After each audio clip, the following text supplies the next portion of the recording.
भी कही जाती है। और सबसे तो ऐसे में ये भी जानना चाहेंगे कि क्या कल्पना सोरेन जो इतनी सारी चुनावी जनसभाएं कर रही थी, तो क्या महिलाओं को आकर्षित करने में उनकी कोई अहम भूमिका रही? बहुत बड़ी बहुत भूमिका। ज्यादा भूमिका, बहुत बड़ी भूमिका। कल्पना जिस तरह से एक महिलाओं की कल्पना बन चुकी है, जिस तरह से वो झारखंड की वो एक मैसेज दे रही है कि एक जो पति जो है, पत्नी जो है, वो सिर्फ किचन में नहीं रहेगी, वो सिर्फ घर का काम घरों में नहीं रहेगी, हम कदम से कदम बटाकर और साथ दे सकते हैं। वो कल्पना जो है जिस तरह से उठी है, कोई सोच नहीं सकता था कि पति जब जेल में जाए तो उस पर क्या बीतेगी, कैसे, क्योंकि जिस तरह से एमएलए का खरीद फरोख्त की बातें चल रही थी, जिस तरह से आपने देखा सबसे विश्वास पात्र। अपने दर्शकों को एक बार फिर से दिखा देते हैं सर, माफ करना चाहूंगी, लेकिन ये देखिए 3 एजेंसी के अलग-अलग मैं इसी की बात कर रहा था। और देखिए जो आंकड़े हैं उसका विश्लेषण भी करेंगे, लेकिन पहले आंकड़े बता देते हैं अपने दर्शकों को।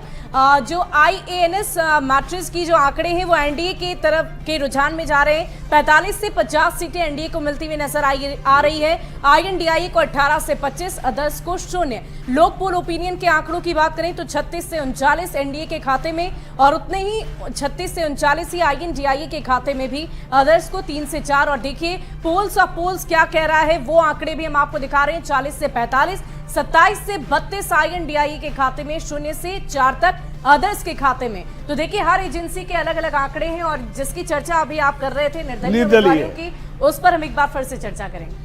देखिए मैंने कहा ना कि निर्दलीय ऐसा ना हो जाए कि एक आदमी जो जीता हुआ, सिंगल निर्दलीय जो जीता हुआ, वो हमारे झारखंड का सीएम ना बन जाए फिर मधुकोरा की तरह। और फिर वो जो घोटाले आपने देखा, जो उसकी जो है कोल गोट या और जिस तरह से घोटाले हुए, फिर उनको जेल जाना पड़ा, फिर गीता कोड़ा। और ये भी देखिए लोग परिवारवाद की बात करते हैं, लेकिन आपने देखा पूर्व 4 सीएम के पत्नी, बहू और बेटे को जिस तरह से टिकट दिया, इस बार परिवारवाद को रोकना चाहूंगी। इस वक्त श्याम किशोर जी हमारे साथ जुड़ चुके हैं झारखंड से।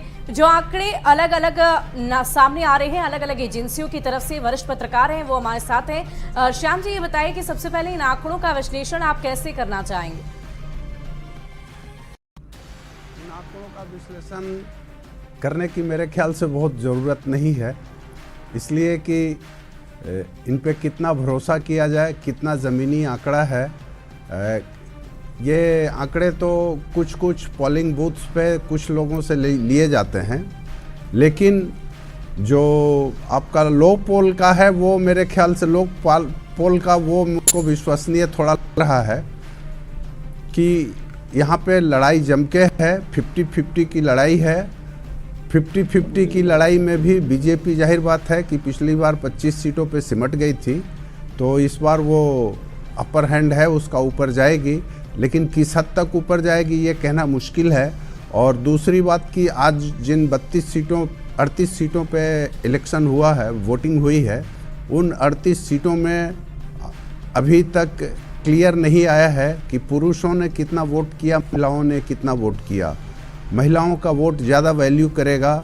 फर्स्ट फेज की सीटों पे 43 सीटों पे महिलाओं ने ज़्यादा वोट किया था, और महिलाओं का वोट ज़्यादा वैल्यू करेगा। जो आप लोग बात कर रहे थे कल्पना सोरेन की, और जो कहा गया रेवड़ियाँ बांटने की, तो रेवड़ियाँ बांटने में सभी उसी की ओर झुक गए हैं। पिछले साल मध्य प्रदेश में जो लाडली बहना योजना शुरू की गई, उसका असर देखा गया था। अगर लाडली बहना बोल रही थी तो मैया योजना बोलेगी। ये कुछ लोग जो झारखंड के नहीं हैं वो मैया को मैया बोलते हैं, मैं उनको करेक्ट करना चाहूँगा। मैया यहाँ बेटी को कहा जाता है, और वो मैया बोलते हैं वो तो माता को। और अभी देखिए इसी की तर्ज पे महाराष्ट्र में भी घोषणा की गई है सत्ताधारी दल द्वारा, वो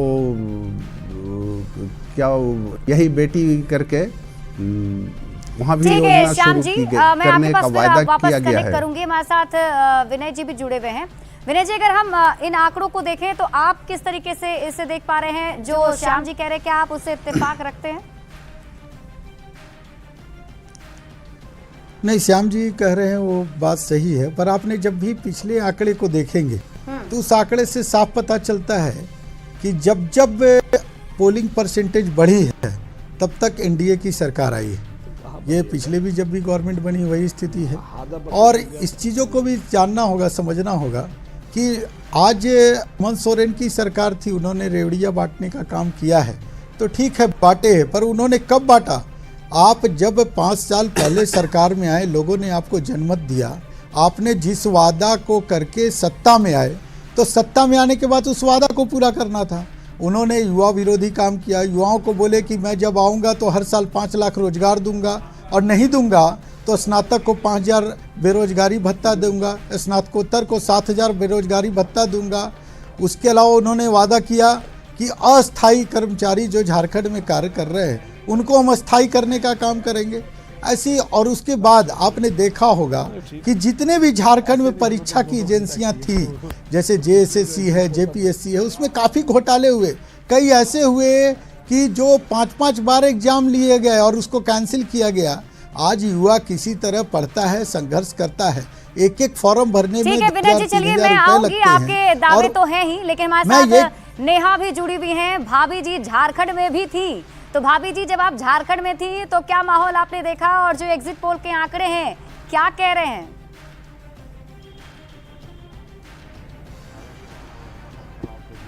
बिल्कुल, एग्जिट पोल के जो आंकड़े हैं वो कहीं ना कहीं जनता का मन भावकर ही बनाए गए हैं और कहीं ना कहीं जनता के मन को वो रिप्रेजेंट भी कर रहे हैं। क्योंकि देखिए, मैया सम्मान योजना की बात तो होती है, लेकिन कहीं ना कहीं एक बेरोजगारी का मुद्दा जो है वो हर बार उठता है। मैया सम्मान योजना से महिलाएं खुश तो नजर आती हैं, लेकिन युवा में जो है वो बेरोजगारी के कारण गुस्सा नजर आता है झारखंड में। तो क्या देखिए, झारखंड की जो सरकार है जो पूरी तरीके से फेलियर है। झारखंड की जनता चाहती है बदलाव, परिवर्तन, और इस बार बदलाव और परिवर्तन की लहर जबरदस्त है। और इस बार हर हाल में एनडीए की सरकार वहां बनने जा रही है। अच्छा, वोटिंग परसेंटेज भी बढ़ा है और कहीं ना कहीं बढ़त भी दिख रही है, एग्जिट पोल के हिसाब से बढ़त भी दिख रही है। क्या कहते हैं, इसमें सच्चाई है या फिर जनता जो है वो किसी तरह का नया सरप्राइज देने वाली है? जनता पूरी रूप से परिवर्तन के मूड में है और इस बार एनडीए की पूर्ण बहुमत की सरकार बन रही है। और एनडीए के सरकार में ही रोटी, माटी और बेटी सुरक्षित है। इसके पहले वाले सरकार में हम लोग देख चुके हैं कि ये तीनों जो चीज, हमारा रोटी, बेटी और माटी कितना सुरक्षित है। जिस हिसाब से घुसपैठिया वहाँ पर कब्जा कर रहे हैं, और आने वाले समय में ये आंकड़ा लगाया जा सकता है।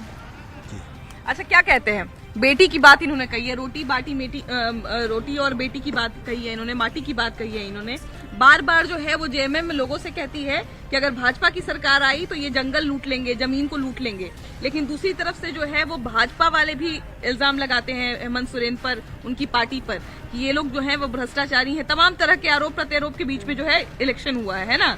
वोट भी जो है वो कहीं ना कहीं लोगों ने सब कुछ सोच के दिया होगा। तो क्या लगता है कि इस बार जनता जो है वो क्या मन बना रही है?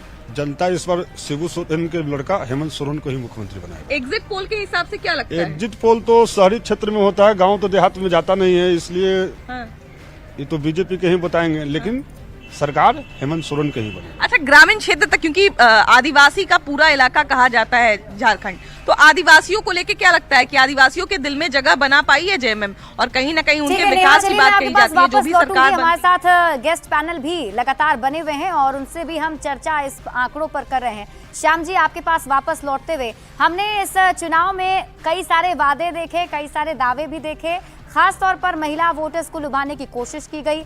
ये कहा जाता है बीजेपी की तरफ से कि मैया सम्मान योजना अगर लाना था तो पहले लाते, चुनाव के वक्त में क्यों लाया? क्या लगता है ये जनता को कन्विंस कर पाएगी बीजेपी ये बात कह के? बीजेपी की बात मैंने मान ली, उसने 100% सही बात कही। लेकिन महाराष्ट्र में जो लाड़की बेटी योजना लाई गई है वो क्या है जी? झारखंड के लिए कुछ और, महाराष्ट्र के लिए कुछ और, ये तो नहीं चलेगा। ये तो चाल चरित्र चेहरा वाले लोग हैं, तो चाल चरित्र चेहरा तो एक ही होना चाहिए ना। क्या मैं गलत कह रहा हूँ? दूसरी बात यह है कि जो योजनाएं लाई गई हैं तो खैर उसका दिन नहीं है, लेकिन मैं थोड़ा सा हिंट करता हूँ कि सभी जो मेजर पार्टीज हैं। आपको रोकना चाहूंगी, लगातार एग्जिट पोल के आंकड़े हम अपने दर्शकों तक पहुंचा रहे हैं और एक बार फिर से इसके बारे में पूरी जानकारी आपको दे दें। एग्जिट पोल, महा एग्जिट पोल, झारखंड के 81 लोक पोल ओपिनियन की तरफ से जो आंकड़े साझा किए गए हैं उनके बारे में पूरी जानकारी आपको दे दें। एनडीए को 36 से 39, आईएनडीआईए को 41 से 44 और अदर्स को 3 से 4 सीटें मिलती हुई नजर आ रही है। शिप्रा, बिल्कुल शुभी, और देखिए 41 वो जादुई आंकड़ा है जिस तक टच करना है और तब सरकार बन सकती है। दूसरी एजेंसी अगर हम बात करें IANS मेट्राइज की तरफ से एनडीए ब्लॉक को 45 से 50 सीटें जो है उसके खाते में जा सकती है, ऐसी संभावना जताई जा रही है। इंडिया ब्लॉक की बात कीजिए 18 से 25 सीटें जो है इंडिया को मिल सकती है और अदर्स के खाते में 0 बताया जा रहा है। तो ये हम आपको 2 एजेंसी के एग्जिट पोल बता रहे थे। तीसरी एजेंसी का रुख कर लेते हैं जेवीसी का। जेवीसी की तरफ से जो एग्जिट पोल किया गया है उसके मुताबिक एनडीए के खाते में 40 से 44 सीट, इंडिया ब्लॉक के खाते में 30 से 40 सीट और अदर्स के खाते में 1 से 4 सीट जाने की उम्मीद है। तो लगातार हमारे साथ गेस्ट पैनलिस्ट जुड़े हुए हैं और ये आंकड़े हम आप तक लगातार इसलिए पहुंचा रहे हैं क्योंकि ये एग्जिट पोल के आंकड़े जनता के मिजाज को भांप कर ही ये आंकड़े आपके सामने लाए गए हैं। ये एग्जिट पोल के महा आंकड़े जो हैं वो आपकी टीवी स्क्रीन पर लगातार हम आप तक पहुंचा रहे हैं। हमारे लगातार गेस्ट पैनलिस्ट जुड़े हुए हैं। झारखंड से इस वक्त हमारे साथ श्याम किशोर वरिष्ठ पत्रकार लगातार बने हुए हैं। सर, अलग अलग एजेंसी अलग अलग आंकड़े दर्शा रही है और ये आंकड़े देखकर यही अंदाजा लगाया जा सकता है फिलहाल की लड़ाई कांटे की टक्कर की हो सकती है। लड़ाई कांटे की है, टक्कर की है, इसमें कोई शक नहीं। हर सीट पे आमने सामने की लड़ाई है। कुछ सीटों पे त्रिकोणीय है और बाकी मैक्सिमम सीट पे आप ये मान के चलिए कि 10-12 सीटों को छोड़ दीजिए तो बाकी जगह आमने सामने की लड़ाई है। और इस आमने सामने की लड़ाई में कौन जीतेगा ये कहना थोड़ा मुश्किल है, लेकिन अगर हम पिछला रिकॉर्ड देखें, हम मध्य प्रदेश ही झांकेंगे इसलिए कि यहाँ पे भाजपा के प्रभारी हैं, मध्य प्रदेश के पूर्व सीएम और केंद्रीय मंत्री हैं भी, तो उन्होंने जो नुस्खा अपनाया था जिससे वो जहाँ जीत दर्ज की थी, अगर उस नुस्खे को हम झारखंड में आजमावें और देखा है कि फर्स्ट फेज में महिलाओं का वोटिंग परसेंटेज ज़्यादा रहा है तो उसका असर जाता है INDI के पक्ष में। और विनय जी, जो कि बातें कही जा रही है कि एक बार जवाब ले लेते हैं विनय जी से। जिस तरीके से आपने कहा कि बीजेपी की तरफ से भी जो है कई सारी दावे जो है किए गए और महिला वोटर्स को अपने पक्ष में करने की कोशिश की गई, लेकिन विनय जी, श्याम जी कह रहे हैं कि जो महिला वोटर्स बढ़ चढ़कर हिस्सा ले रही हैं ये नतीजा है हेमंत सोरेन द्वारा दी गई मैया सम्मान योजना की। देखिए, हेमंत सोरेन ने लॉलीपॉप देने का काम किया था। ये पहले आने के समय 19 से उन्होंने कहा था हम आएंगे सरकार में और मैया योजना देना चालू करेंगे, पर वो 58वां महीना जो 60 महीने का टेन्योर होता है 58वां महीना में देना चालू होते हैं और दो महीने देकर वो वोट की राजनीति में परिवर्तित करना चाहते हैं। उसी तरफ दूसरी पक्ष में आप देखिए, उन्होंने 1 रुपये में भारतीय जनता पार्टी जब पूर्व की सरकार थी 1 रुपये में 50 लाख की महिला की रजिस्ट्री होती थी, उसको रोकने का काम किया।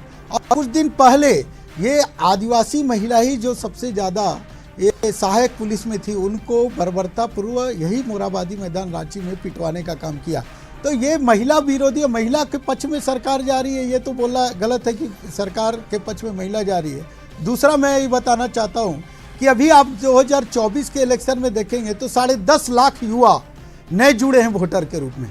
10.5 लाख जो इलेक्शन कमीशन का जो रिपोर्ट है उसके अनुसार लगभग 10.5 लाख युवा जुटे हैं और ये युवा विरोधी सरकार थी, ये महिला विरोधी सरकार थी, ये किसान विरोधी सरकार थी, ये महिला मतलब बुजुर्गों के भी विरोधी सरकार थी।